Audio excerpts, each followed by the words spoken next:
Základními požadavky na konstrukci bylo 5 rotačních stupňů volnosti, dosah minimálně 80 cm, nosnost minimálně 1 kg, pohon krokovými motory a řízení prováděno procesorem RP2040.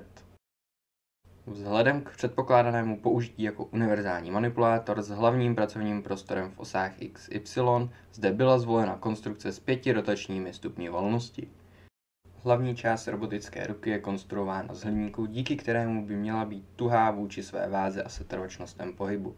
Zároveň tak tvoří univerzální a pevný základ pro rozšíření o manipulační stupně. Poslední osa J5 je vytištěna na 3D tiskárně za účelem odlehčení konce, jelikož zde nebude nárok na pevnost koncového stupně. K pohonu os 1 až 4 byly použité krokové motory s planetovými převodovkami.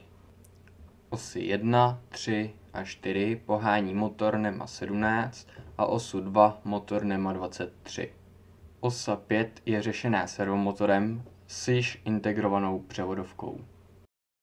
V případě os 1 až 3 se o přenos na osy starají ozubené řemeny a v případě osy J4 ozubená kola s 90 stupňovým převodem.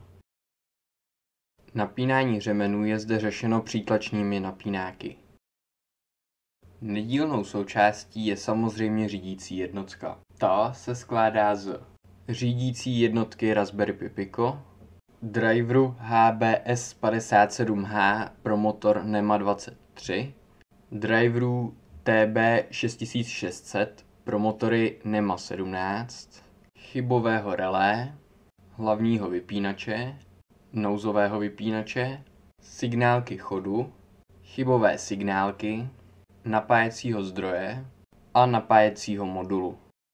Na spodní straně rozvodnice se nachází panel s konektory pro připojení motorů a příslušenství.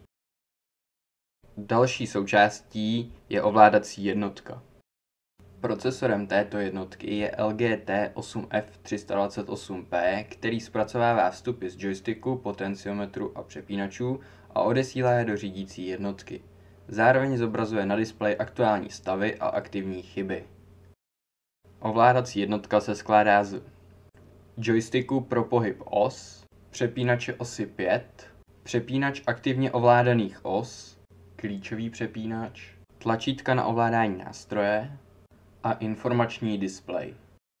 Tlačítko slouží k svírání a otvírání nástroje. Potenciometrem se nastavuje procentuální rychlost pohybu. Tímto přepínačem můžeme otáčet osou J5.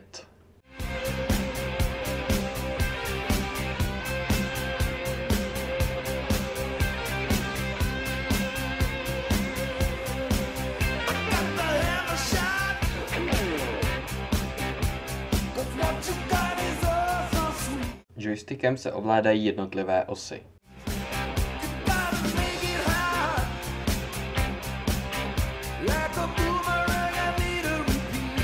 Po přepnutí vypínače je možné ovládat druhý pár os.